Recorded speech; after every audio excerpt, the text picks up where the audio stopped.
And when I moved to Brooklyn, the closest record shop to me was on Fulton Street. It was a place called Music Factory. I walked in one day, I smelled the incense, and there were these two guys who turned out to be brothers, Donnie and Dwight. Exclusive interviews, global voices, real stories. Welcome to Worldwide Entertainment TV. It's your girl, Miss Goldi. You know, Miss Goldi to you. And as usual, we are always bringing you the exclusive, because you know, it's Miss Goldi. So today we're taking it back to the roots, from the streets of Brooklyn to the blocks of Yonkers, with a true architect of the culture. This man helped build the soundtrack of our lives. And they were really friendly, and we hit it off. So, Dwight, when you hear someone say Rocker's Revenge, what's the first memory that comes to mind? My big brother, Donnie Calvin, singing Walking on Sunshine, being in that studio, it was really funny, that Big Bro had been singing for a long time. And I said, you know what? He finally got his due. And when he laid that Walking on Sunshine down, I was like, it's history. Yeah, that's it. It's always gonna come back to Big Bro, always. I love that, and I love Big Bro too. He is the definition of a big brother. He's like a gentle giant, but you know he's coming to the rescue as a big brother. I love him. So take us back to the moment you decided to open your first record store. What was that spark? That was a crazy 18-year-old thinking that, this is how you do it. I got my first store, 174th Street, Morris Avenue in the Bronx, uptown. Didn't really know what I was doing, but I knew I loved the music. And once I did that store, it opened up so many different things, from, the music, performing, DJing, everything like that. It all started uptown in that Bronx. Crazy 18-year-old. I lo- and I didn't even know that it started in the Bronx. I thought that it started in Brooklyn. And what tell us about your time in Brooklyn. What was that like? What did you Brooklyn is like, it's a borough that's incredible. I mean, it's so alive. And we came to Brooklyn because a friend of mine's, Pandy Bear, you met Pandy Bear when he was uptown. Uh, he was working in this record store called Music Factory. And he knew that we DJed, on the weekends, and during the week, basically, we just did what we did. He was like, yo, y'all need to come down and start, working in the store. And that's how we end up in Brooklyn working in the music store. Yeah, Music Factory. I love it. I love it. Brooklyn and Yonkers, two powerhouses in hip hop. And not just only hip hop, music overall. How did each city shape your ear and your hustle? I think it shaped my ear because I started doing in stores in Brooklyn.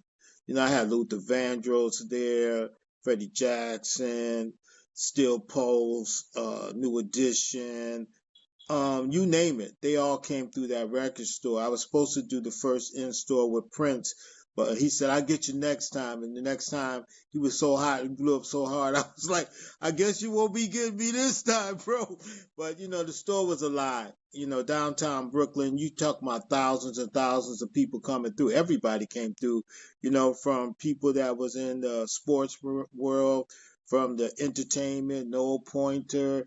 I mean, Timer. I mean, everybody, Sky.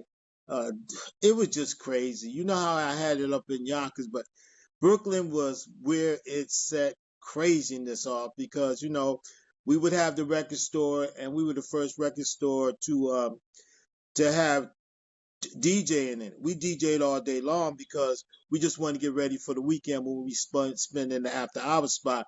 So everybody came through the store because they like these brothers is mixing, tearing shit up, and that's how it all started. So for you say after hour spot. So so for the people that are not from, cities or where these things occur, tell people what an after hour spot is. Well, we opened the after hour spot, me and my crazy brother Donnie, and it was 10,000 square feet, 27th Street in Manhattan. And brothers just didn't do that in the 70s, 72 and 73 and 74. That just wasn't happening. So we opened at 12 midnight and closed 12 o'clock the next day. And, it would just pack up with like a couple thousand people, and we would DJ from 12 to 12 between my brother, myself, Pandy Bear. We would DJ and we just blew it up, and we would just people just call us the brothers. The brothers is giving the party. The brothers is doing this, and we rocked those after hour spots all through the '70s and all through the '80s. And then we end up in Long Island City. We started doing it out there, but we DJ'd, we sold music, and we rocked the clubs. It was New York. Come on now. Yeah, so when they talk about New York being the city that never sleeps, is literally the city that never sleeps. When you think the club closes at 4, they had, after hour spots where you could party all night. Dwight was a big part of that. What was it like serving a generation of DJs, MCs, and producers before streaming changed the game? I think it was hilarious because, I see people playing music now and they're playing parts of the record that we never play. I'm serious. Shit they playing like, man, I'm like, what the hell is that? They just don't know our culture. They don't know how we came up. We would catch like this much of a record and hold that bad boy for 10 minutes straight, and people would come in and they'd be seeing what we were playing, and they'd be like, yo, what's that, D? What's that? What's that, Donnie? And we were like, yo, that's that. So they had to get 2 copies, like get 2 copies of this, 2 copies of that. And everybody who had a record or, wanted to break a record would bring inside the record store and drop it off and hope we would mix it during the day so people would be on it. And we would sell a lot of music. I mean, thousands of pieces. That store would make I would say about 20 G's a day. You know what I'm saying? Just being downtown Brooklyn on holidays, shit. You know what I'm saying? Paper. We made paper.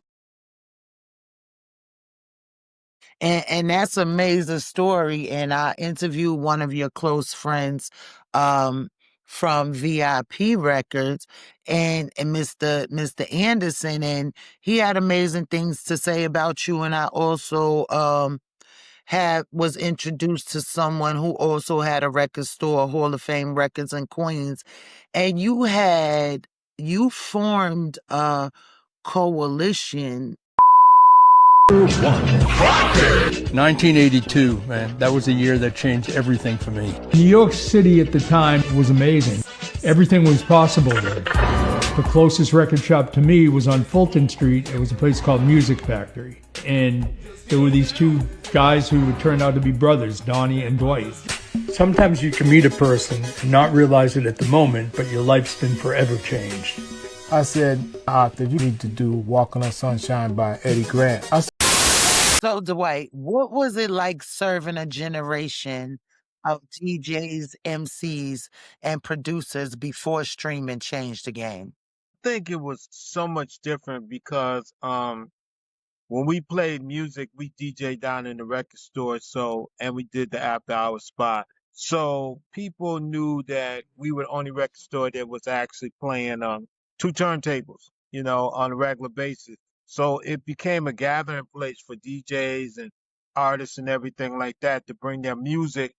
And so a lot of times, things were broken right there in that daggone store. I remember this guy brought Jimmy Spicer's Super Rhyme song down to the store, and he was selling it out of his trunk. His name was Mal and stuff, right? So Mel brought Jimmy Spice's song. He Hmm. wanted to play Super Rhyme, and I played Super Rhyme in the store. And this guy, first he brought me 25. Next week it was 500 pieces. I mean, we went through thousands of pieces. And when Mel first brought me the song, right, he pulled it out of his trunk and stuff. He had an old raggedy Chevy, right? So he said, I said, he came back with like 2,000 pieces. And I was like, Mel, what's up with this Cadillac? He went, Jimmy bought me this Cadillac. That money was coming down. That's how they broke that music, man. They broke it in the independent retail stores, man. We broke some music, man. So DJs knew to come down there and find out what's new. The people that had independent records, they knew to come and break their records. A major record come. Everybody knew that you needed independent retail to break your record, even when radio wasn't playing your record. Independent retail rule on the West Coast, in the middle of the country. We just broke it, man. You know, like when I was doing what I was doing with all those independent retail stores in New York, man, we break everybody's stuff, you know? That's just the way it was before the stream. You had to bring it to independent retail. Right, right. So, to say that you kind of started what people use now as a DJ coalition, and you started a network amongst DJs. I know a DJ that owned the Hall of Fame records out in Queens, and your good friend Mr. Calvin Anderson, and other DJs and record shops. They told me you were the president. So tell me about that, because people have DJ coalitions now, but they need to know where that began. Where it began basically was this. Independent retail store never knew about marketing. You understand? When we got together, a young lady that just passed recently, her name was Lorraine Murphy. She had really started these independent retail stores and brought them together. And I became the president of the organization. We had like about 45 to close to 50 independent retail stores, New York, New Jersey, Massachusetts, Philadelphia. You know, we really was running it. And the difference was I learned how to market. You know, I brought the light boxes in, I brought the listening stations in, I brought the TVs in. We went from, you know, when the record companies just were assuming that they could bring their product down to our store, throw us a couple of pieces of product and put like take our whole wall. You understand? Put posters all over and stuff. So when I became the president of the organization, I put together a marketing plan. I was like, listen, everything costs money because my store costs me money 24 hours a day, whether I'm in it or not. So if you want a space in this place, you got to pay. And so we changed the program to make independent retail stores on the same level as chains. And when you do that, and the power that you have, because now you want us to break your records like Change never did. All right. But you want our space for nothing. That wasn't happening no more. And they used to say to me, you know, like, Right. wow, you know, we really hard dealing with you, D, because man, you so hard, and you know, we get nervous dealing with you. And I said, oh, I relish the compliment. That meant the fact of the matter that you come with me and shit. You didn't have no money, and you thought independent retail was gonna sell your shit. Hell no, man. We did it all over the country, and independent retail finally stopped being called mom and pop and became independent retailers, and we got our props. I love that. And that was it's about finding lanes and finding things that are untapped. And it can be something so simple as you recognizing that the independent stores are doing something that the major chains are not doing for you as an artist, besides just stocking up your record and cashing it out. They're making you a part of their network and their community. And I also happen to had the pleasure of seeing that you had so many plaques from different albums, different artists. I mean, the plaques was going around a big space, everybody. So how did you achieve those plaques? Because we had a sound scan, and you know when I brought an artist to the store, um I was selling more product than uh major chains. You understand? The first time I did DMX up in uptown, I sold 3,000 copies in one night. All right. I was selling Mary Right. like 3 and 4 thousand. I sold Busted like 3 and 4 thousand. So people realizing stuff that not only was I selling it, but since was the president of these organizations, we was bringing in crazy numbers because we had SoundScan and we were able to track our music and put it right there and let you know what our music affected the charts. And once we started owning the charts and people knew that they couldn't do it without us, independent retail stores, those plats, they start giving us our props like they used to give to the chain store. I love it. I love it. Can you share a story of a young artist or DJ who came through your shop that later made it big? Um, so many. It's so so many. I remember when Christopher used to come to my store and he used to come in there and he would skip school. And he always had these sugar cookies. He would eat these Drake, you know, the Drake sugar cookies and stuff. And I wouldn't Uh, let them in my store in Brooklyn until after school. Like you couldn't skip school, and I would go around the corner, and they would all be hiding on Skimmerhorn Street, trying to hide from me because they knew that if I caught them skipping school, that they wasn't gonna be able to come in the record store. So Chris, who turned out to be Biggie, was like little kids, teenagers. I had Dana Dane, I had Big Daddy Kane, I had Bismarcky, I had Clark Kent, I had Ultramagnetic, I had Force MDs. I mean, everybody came to the store. Justice. I mean, it was the store downtown Brooklyn. And I never threw the kids out because those same kids became major players in the music industry. And they used to come to me yeah. and they used to say, here's my contract. What do you think, D? And I go, let's go get a lawyer. We get them a lawyer, make sure that their situation was straight so the record companies couldn't abuse them and stuff. One of my funniest stories and stuff was we were doing a performance at the Copacabana, and the first group that did the show was not the first, but their first show in New York was actually New Edition, and New Edition had just come to New York. Wow. Um, so I told them and stuff, why don't you come to Music Factory the next day? And Candy Girl had just come out, Uh, and it's so funny because they came in the store and they blew my cover and my brother's cover and stuff because when they came in the store, girls were screaming, "Oh, New Edition!" And New Edition would go, "No, that's Rocker's Revenge. That's Rocker's Revenge." And they go, "No, no, no, that's not Rocker's Revenge." And I'm going, they blew my, and people found out we were Rocker's Revenge. Man, it was crazy after that, but. That's one of my funny stories with dealing with stuff. It was fun. It was fun though. Fun.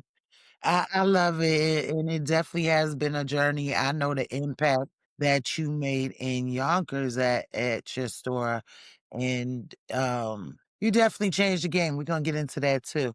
You use music not just as a business, but as a tool for movement, message, and change. What inspired that vision?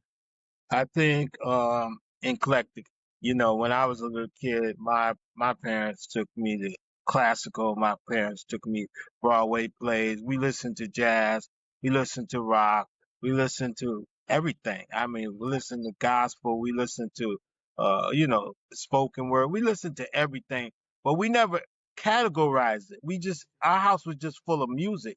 There was six of us. You understand what I'm saying? And all my siblings, we just listened to a lot of different kind of music. So we were just indoctrinated in music. So it wasn't anything that we went out of our way to, get on a platform. It just was the way we grew up and the music that we listened to and the fact of the matter that we didn't have a color barrier with music. We realized and stuff that music had no borders, so we could listen to whatever we wanted. That was it. Right. That's amazing.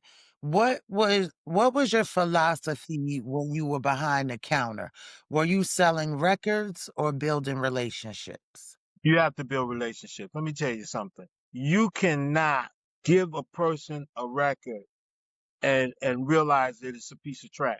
You understand? You really have to understand this. I'd rather tell you, listen, you should get the single because I'm not because they ask my opinion, they're like, D, what do you think of this? I'm like, I'm really not really feeling it. Maybe you should get the single because I'm not gonna lose my customer giving them a piece of trash because money is too hard. And I'm not looking for a one-time customer. I'm looking for a relationship of trust. And if you could trust me Yeah, to do your money right, it was worth it to me to make you have that feeling that you ain't gonna lie to me. If I'm yeah, stubborn and I say, yo, I don't care, D, I want it anyway, and you go and get it, and then you come back, you go, yo, D, and I'll be like, listen, I didn't lie to you. And they respected that from Brooklyn to the Bronx to Yonkers to Manhattan to, wherever I was at, I wasn't going to cheat anybody out of their money, man, because it was too hard to come by. that's right. That's right. In your opinion, what's the difference between a music dealer and a music curator? A music dealer doesn't have time to separate. He's just dealing music. You know, I'm just trying to get this product out here. I don't care how many come back because that's gonna fall on the artist, and the artist is gonna say, "What happened to my money and stuff?" Oh yeah, man, they came back and stuff like that. But a curator, he has an ABCDEFG plan. He's going to work that music Hmm. in a way that works in certain markets that may not be working in another market. But he finds Right. a niche. And when he finds that niche and he finds your crowd, you got to realize there's billions of people in this world. So why would I sit there and tell somebody, oh, that's not going to work? That's crazy. That means the fact that I'm trying to tell you that there's not other people that don't have a like-minded thought pattern to what you're doing. So you got to be that curator to realize I kind of know where that might work, and that's that eclectic music thing.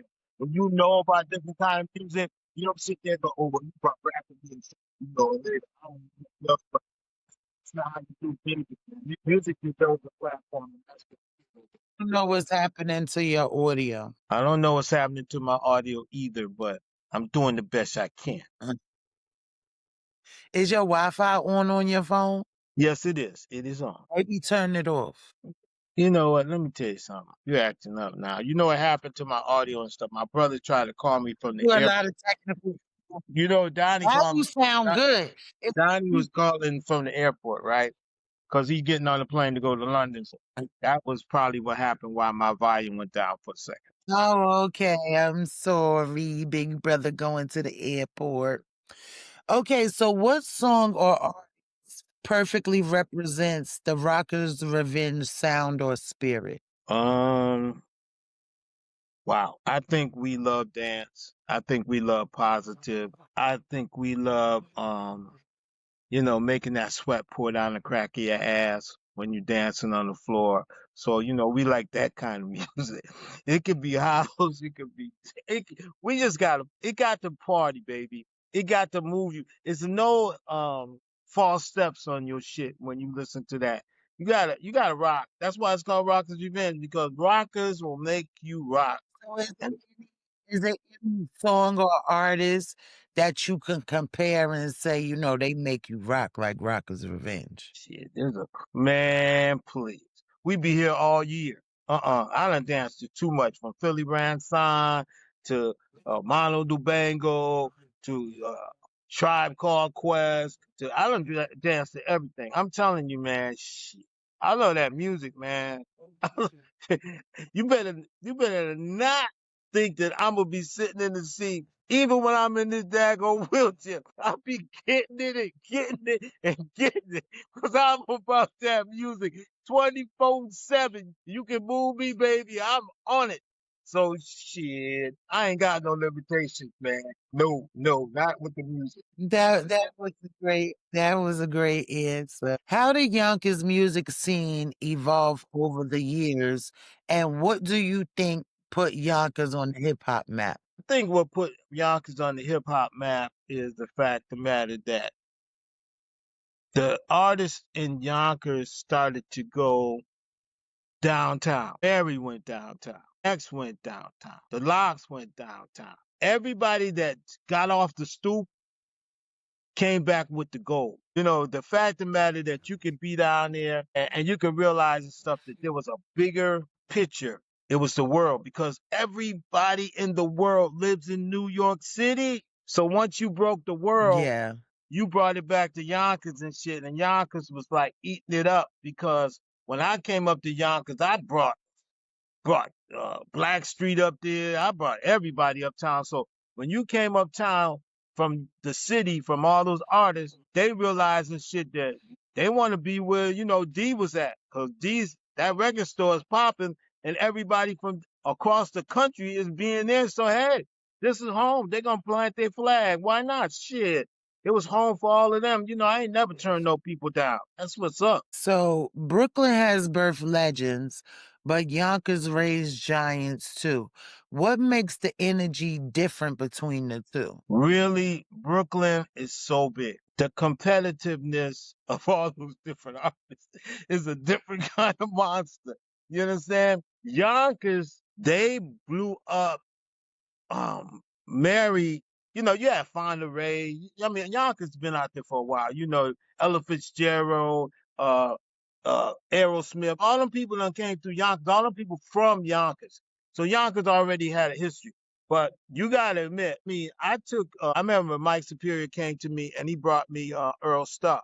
And I took it to Warner Brothers. And when I took it to Warner Brothers, they told me that they did not want Earl Stuff because they had just got through going through all these changes with Ice T's Cop Killer album. So they refused what I brought them with Earl. I was like, this shit is the shit, you know, and they were like, yeah, D, we understand what you're saying, but we ain't gonna do it. And man, they ate crow.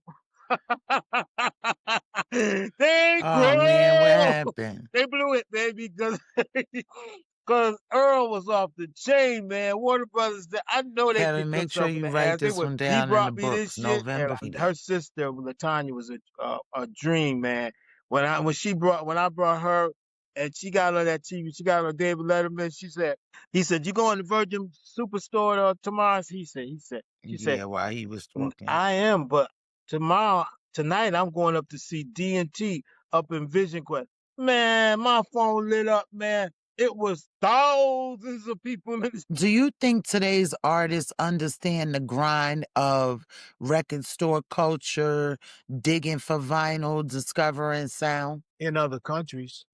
You understand? Because vinyl is still selling in major all across the world. United States has an illusion that things are shut down because they shut it down. But you got to realize we're just a small part of this music industry.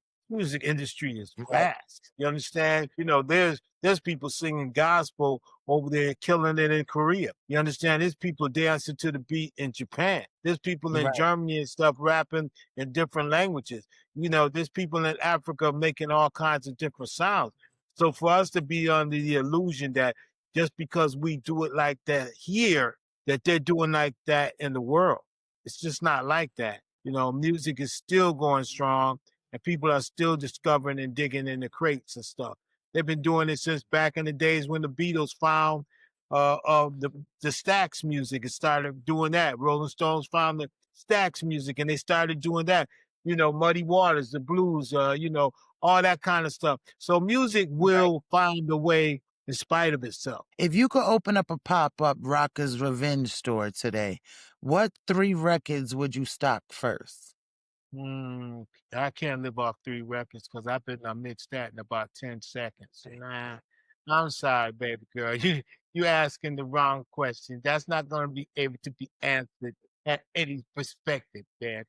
Because man, I might be playing Queens and stuff. You know, Bohemian Rhapsody. You know what I'm saying? Or, you know, I could be playing anything. You know, I'll be Galileo, you know, I'll be getting it. You know what I'm saying? Mixing that back and forth. Ah, baby, 3 records. Not me. You seen hip hop transform from block parties to billion-dollar brands. What's missing in the culture right now? Opportunity.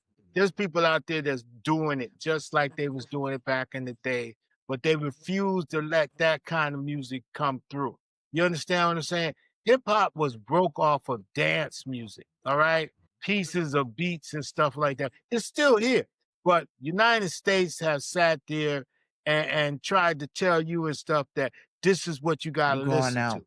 You got to listen to something that destroys women. You got to listen to something that destroys men.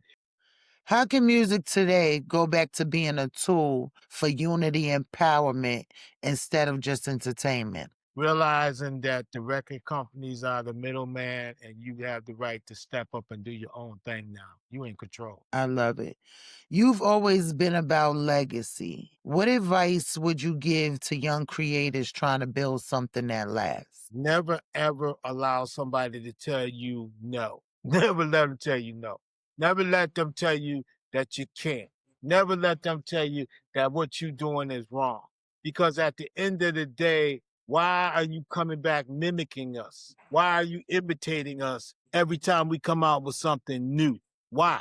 Because you know that if you keep telling us we're wrong, that you could pimp us and use our shit like it's brand new to you. So never let them tell you that you can't do what you do with that music. Do you have any projects you're working on now, or any particular artist or type of Right music that now, you have your I'm eye on working right with now?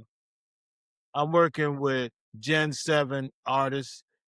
He's incredible. I mean, the lyrics that come out of this man and the mind that comes out of this man. And also I'm working with a producer, Inaj. Her music is crazy because, you know, we work together, but she has her own sound. She has her own creativity. She doesn't follow anybody's lead except for herself. And that's the beauty of Mhm. working with somebody that has that. You don't need you don't need a clone. You need somebody that gets out there, makes their own sound, claims their own space, because we realize that the world is big and there's got to be somebody out there that likes something that you're doing. So, you know, it's great to have this kind of eclectic group that I'm dealing with. You know, I've been dealing with Gen 7, you know, first of all, when I first met him, no, he was drawing. He was an artist. He went to FIT, you know, back in the day when I had the store up in Yonkers. So the man is multi-talented. You understand? He does photography, does all kinds of stuff. And so when you listen to his lyrics Go back to when you and you met Jen 7. appreciate, I met Gen 7 uh in Yonkers record store. And what happened and stuff is in Yonkers and stuff, the adults used to come in and say, "Why you got all these kids in the store?" I said, "Why wouldn't I?" They said, "Well, you know, these kids is in the store." I'm like, "Why shouldn't they be?" I said, "When I grew up, I couldn't go to the bar. I couldn't go." I said, "The coolest place in the world for us was always the record store. So why wouldn't I I like open my doors and do the same thing?" You know, people used to be laughing. They'd be like, "These kids is in here sitting in these chairs and they're doing their homework." I'm like, "Yeah, why not?" right. I mean, you need to make sure that the doors is open. Oh, And that's how I met Jim Seven, you know, because he was one of the kids that came through the record store. You was one of the kids that came through the record store. And a lot of other yeah, people came through the record store, from Dutch to everybody else, you know, because the fact of the matter that the doors was open. And yes. so all these talented people that came through the record store, you understand, Gen 7 was one of them. And they, you know, it's so funny that kids used to come to the store and they go, "D, tell them you my uncle." I go, "Yeah, I'm your uncle." They'd be like, "Tell them you my brother." "I'm your brother." That's Tell them right. you my brother. You my, everybody claimed me, but I never sat there and went, "No, no, I'm not." Because I felt like if you love me enough to bring me to the conversation, I loved you enough to embrace you for doing it. And that's, you And know, that's what's real.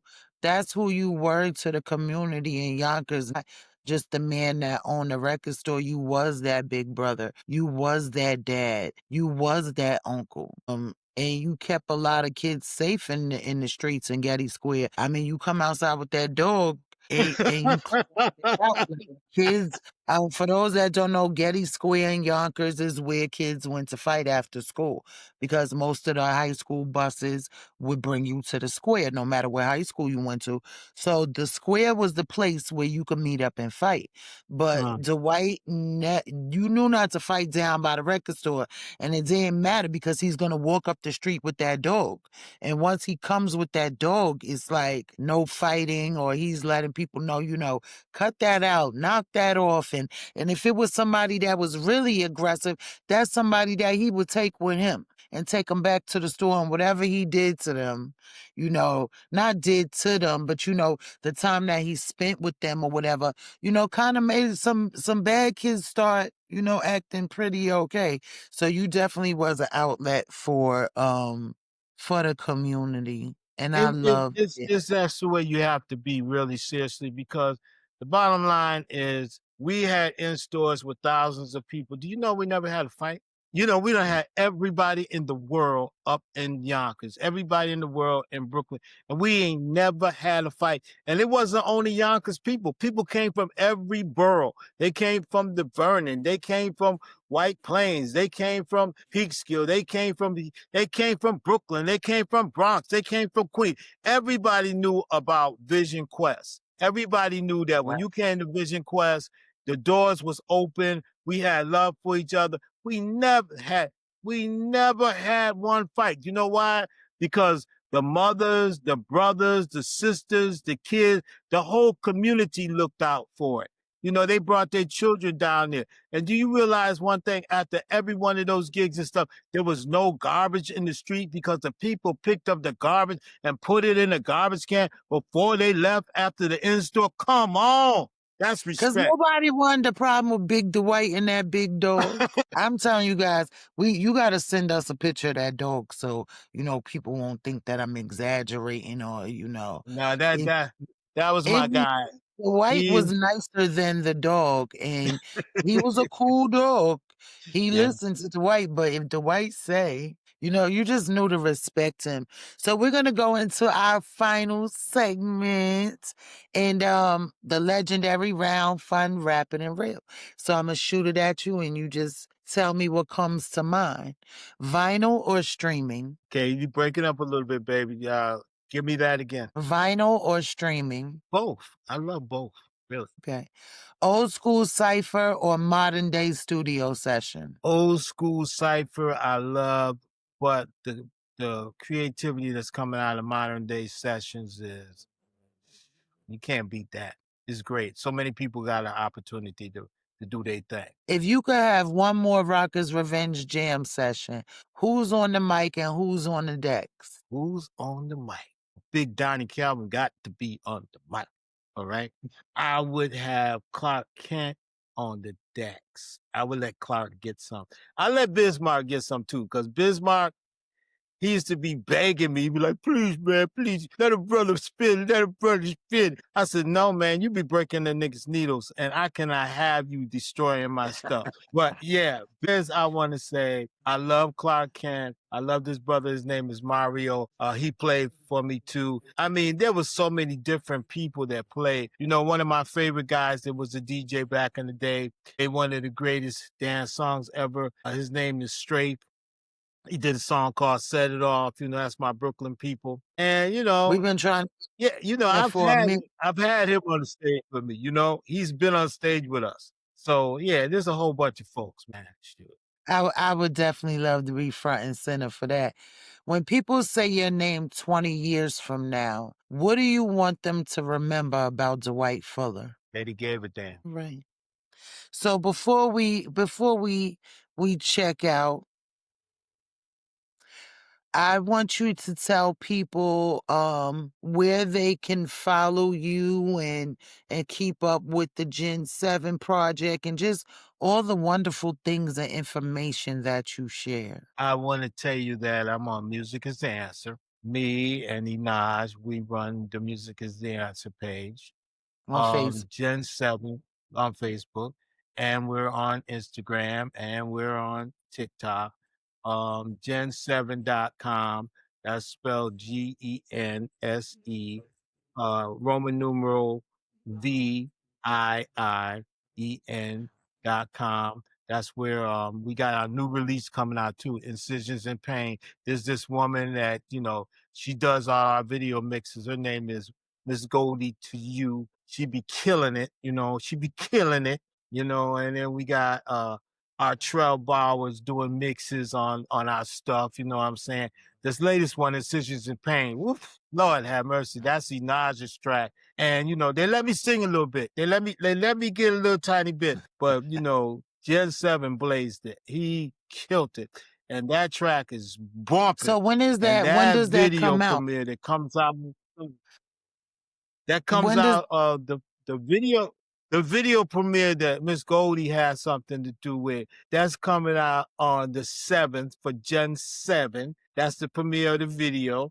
And then we talk about 7/11, which is when the single drops on the 11th of November. So look for it. It's everywhere. It's going to be everywhere. Okay, on all streaming platforms or All on streaming the platforms, website? on people's Okay. foreheads, everything. We're going to put it on people's foreheads. They ain't even going to know what happened. Gotta check out our interview also with Gen 7, a wonderful brother that I have the pleasure of working with. He's also in the movie Switch Hit. Big shout out to him. Switch He's It. like a big little brother, and I love him. So Dwight, you didn't just sell music, you sold moments, movement, and memories. Thank you for paving the way and keeping the culture alive. Rockers Revenge isn't just history, it's legacy. Can And I I appreciate you can I so say one little thing before we yeah. go? Big Bro, Tina B, Adrian Johnson, Arthur Baker are all doing the premiere for the Rockers Revenge documentary, Rockers Revenge, being launched in London this weekend. They're having Yep. 2 big red carpet events. Mr. Baker Yes, we have did Mr. major Baker. yeah, he We did have a Mr. major Baker investment. here. We have Yeah, that Mr. here, and he talked about you guys and all the wonderful work and what's going on with the documentary and the book and just the legacy, like the legacy of something you guys did and came together and are still together as a family. I love that. I had the pleasure of meeting Miss Tina B and Miss Adrian Johnson, and I had amazing time with you guys out in Atlanta in the studio. And it was just a moment that you couldn't buy it, you couldn't relive it. You just had to be there. So, yeah. stay tuned because it's always gonna be a Miss Goldie moment when you just had to be there. So Right. big shout out to Dwight Fuller, Inaj, Gen 7, Big Bro, Little Bro, and the whole family, especially our big sister, Miss Denise Armstrong. She's such a wonderful woman. Make sure you follow her on Facebook as well. So Who you thank you, forgetting? Dwight. Who you forgetting? Your Who am favorite. I? That, that's a big little bro. Big little bro. You forgot about man. Can never forget about him. He's the silent authority about everything. Love you. Thank you, Goldie. Thank you, Thank you so Worldwide much. TV Entertainment, for blessing me and giving me a moment to go through some memories and look towards the future. Please, Kevin, great work. Your team, the way you guys put together these videos is breathtaking. What you've done, I am so grateful that we have a place that we can say what we're going to say and make ourselves proud because we're dealing with good people. Yes. I'm Worldwide Entertainment TV is back, where culture live, legends rise, and stories matter. Catch us on Brooklyn Free Speech HD or stream worldwide. Yes, check it out, man. This is your boy Akon, and right now you got it locked to Worldwide Entertainment TV. Keep it locked.